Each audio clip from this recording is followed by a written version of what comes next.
Gegensätze ziehen, passen sich an. Kapitel 24 Ruminative Irrsicht.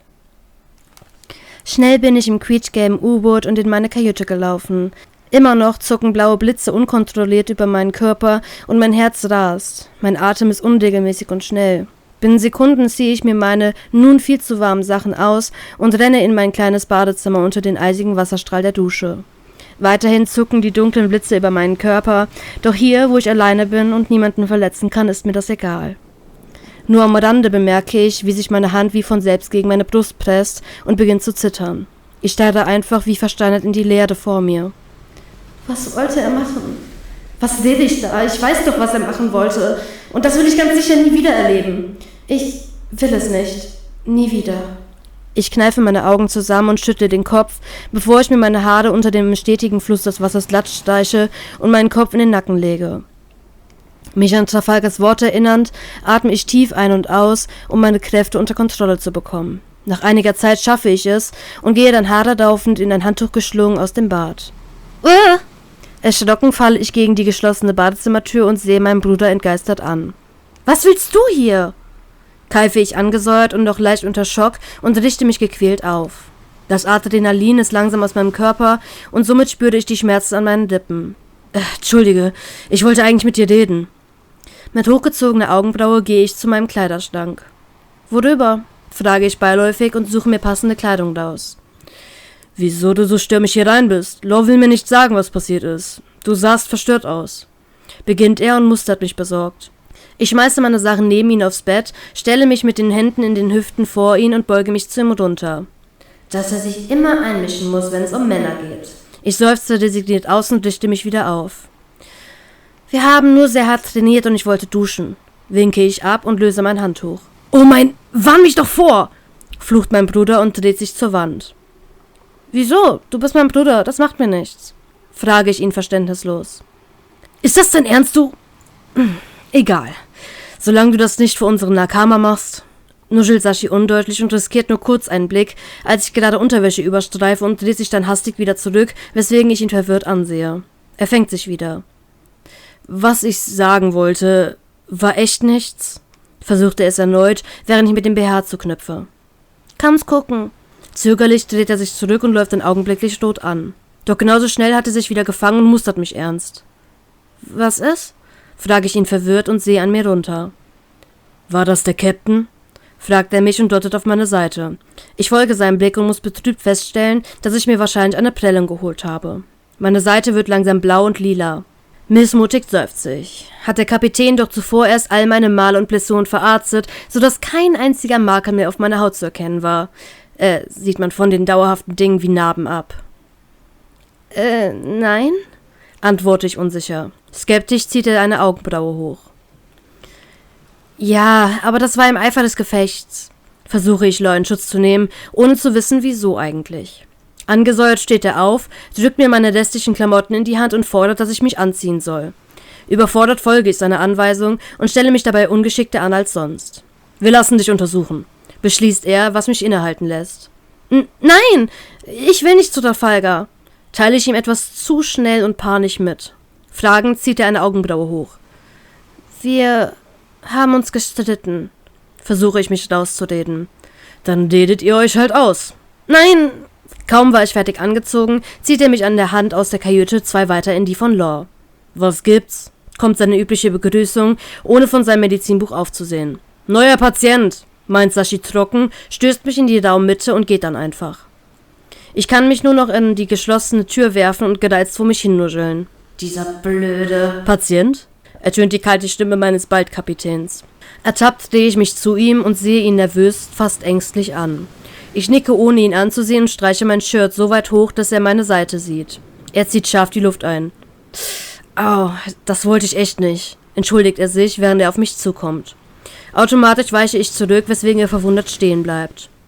Beginnt das jetzt wieder von vorn? Hast du Angst vor mir? Ich wollte dich wirklich nicht schwerer verletzen, beteuert er mir und geht weiter auf mich zu. Nein, hab ich nicht, antworte ich unruhig und kaufe auf meiner Unterlippe.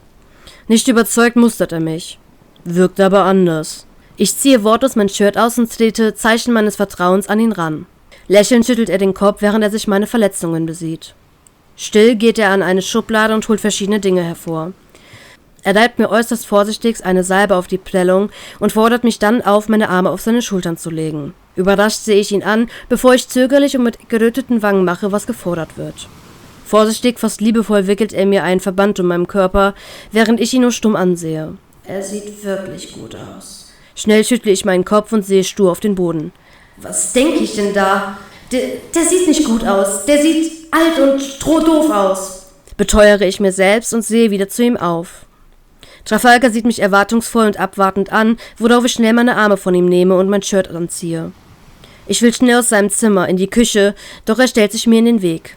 Ich muss kochen, meine ich kalt und versuche an ihm vorbeizukommen. Ich bin der Kapitän. Ich entscheide, wer wann was macht. Abwartend und leicht genervt stelle ich mich vor ihn. Nicht für ungut, aber ich will nicht mit Ihnen reden, weiche ich ihm aus und gehe etwas auf Abstand. Du sollst mich erstens duzen und zweitens ist das mein Schiff und du gehst nirgendwo hin, bis wir geredet haben und drittens, wieso nicht? Stellt er klar und fordert mich mit einer Handbewegung dazu auf, mich zu setzen. Genervt setze ich mich auf den Schreibtischstuhl und versenke trotz leichter Schmerzen die Arme vor der Brust. Weil du versucht hast, mich, beginne ich, werde jedoch unterbrochen. Ich habe nur deine Mütze näher betrachtet. Hellhörig schellt mein Kopf zu ihm. Sie erinnert mich an jemanden. Fährt er fort und setzt sich auf sein Bett.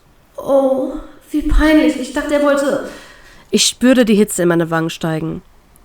An wen? Versuche ich, die peinliche Stille zu brechen. Einen guten Freund, dem ich alles verdanke. Wow, der plaudert wirklich nicht einfach aus dem Nähkästchen. Und wo ist der? Versuche ich es erneut. Tot, antwortet er kühl, weswegen ich bedrückt aufsehe. Das tut mir leid. Er winkt ab, steht auf und öffnet die Tür. Das heißt wohl so viel wie, du blöde Nervensäge, flachst so viel, verpiss dich. Gerne doch. Schnell stehe ich auf und tapse aus dem Raum. Dabei stoße ich gegen einen mir bekannten Bären. Oh, hey Beppo, begrüße ich den flauschigen Mink. Alles gut? Ja, sag mal Teddy, was weißt du über Trafalgars Vergangenheit? Der Bär verzieht sein Gesicht, sieht sich schnell um und hält mir den Mund zu, bevor er mich eilig in seine Kajüte schiebt und sich auf sein Bett setzt. Ich darf dir nichts sagen, Kleines. Entschuldige. Meine Neugier ist geweckt und ich setze mich mit erwartungsvollem Blick auf den Boden vor ihn. Wir sind doch beste Freunde, die sagen sich alles, versuche ich es. Ich darf wirklich nicht. Kurz überlege ich. Dann gib mir einen Tipp oder irgendwas, wie ich selbst darauf komme. Er überlegt einige Zeit lang, bis er mich zu sich winkt. Er ist in Frivence geboren, flüstert er mir undeutlich ins Ohr und geht dann eilig aus dem Raum. Schisser, grummle ich leise und starre ihm missmutig nach, bevor ich ebenfalls gehe und mich in die Küche begebe. Frivence. Davon hat mir dieser manipulative Mistkerl erzählt. Ist das nicht der Ort mit der tödlichen Krankheit? Wenn ich mich nicht irre, heißt das, dass er der einzige Überlebende ist. Er hat also keine Familie mehr. Wie hat er überlebt? Ich kann ihn ja schlecht fragen. Erst als mich ein leichter Schmerz durchfährt, kann ich aufhören, über Trafalgars Vergangenheit nachzudenken. Erschrocken sehe ich auf meine Hand. In meinen Gedanken verloren habe ich mir in den Finger geschnitten. Lachend hält Misashi ein Tuch hin, welches ich dankend annehme. Hör auf, dich selbst zu verstümmeln. Was beschäftigt dich so sehr, dass du nicht einmal Gemüse schneiden kannst? Erkundet sich mein Bruder spottend. Trafalgar, antworte ich trocken, ohne darüber nachzudenken. Sofort stoppt er in seiner Dürrbewegung und starrt mich an. Als mir klar wird, was ich geantwortet habe, legt sich ein sanftes Rosa auf meine Wangen. Magst du ihn etwa? Fragt er mich entgeistert mit einem warnenden Unterton. Was? Ja klar, meine ich verwirrt und lege das Messer zur Seite. Wie bitte? Fragt er etwas lauter und wütender, wobei ich glaube, dass er auf Trafalgar wütend wird. Seltsame Logik, aber so ist es auch immer bei Pinguin und mir. Wenn ich ihn umarme, macht mein Bruder ihn zur Sau und nicht mich. Ja, ich mag ihn genauso wie Pinguin und Dan auch, erkläre ich ihm, weiterhin verwirrt, und wende mich ihm zu. Sein Gesichtsausdruck wirkt überrascht. Oh, ist das Einzige, was er rausbekommt. Fragend und noch wirrer als vorher sehe ich ihn an. Nachdenklich erwidert er meinen Blick und legt auch seine Sachen zur Seite. Sag mal, Imoto, weißt du, was Liebe ist? Fragt er nach einiger Zeit. Empört nicke ich. Warum sollte ich das nicht wissen? Bin ich ein kleines Kind oder hält er mich für geistig zurückgeblieben? Wieder beäugt er mich lange. Wen liebst du denn? Aiko, Cho, dich, Beppo und Penguin, antworte ich selbstverständlich, ernte jedoch nur einen prüfenden Blick. Sashi lässt mit einem undefinierbaren Blick den Kopf hängen. Es ist beruhigend für mich, wenn du glaubst, dass das Liebe ist. Also belassen wir es dabei. Kommentiert er zufrieden und wendet sich wieder dem Essen zu. Den Rest schaffe ich alleine. Geh dich etwas ausruhen, bis in einer Stunde die Feier beginnt. Beschließt er mehr, als dass er es vorschlägt. Okay. Wie ein betröppelter, verwirrter Pudel gehe ich in den Gemeinschaftsraum, nicht wissen, was mit mir anzufangen. Ich weiß nicht, was Liebe ist. Du wirst den einen Mann kennenlernen, für den du alles gibst und er für dich. Du wirst ihn mehr und anders lieben als mich oder deinen Vater. Anders lieben? Und wie bemerke ich den Unterschied? Nachdenklich gehe ich an das Bücherregal und sehe mich um. Ein Liebesroman. Also ein Buch über Liebe? Gedankenverloren lasse ich mich mit dem Buch auf das Sofa fallen und beginne zu lesen. Es geht anscheinend um ein Mädchen, welches ohne Liebe durch die Weltgeschichte segelt und dann den einen trifft. Was auch immer das bedeutet. Nach einiger Zeit gehe ich in meine Kajüte, ziehe mich schon einmal für die Feier um und wende mich dann wieder dem Buch zu.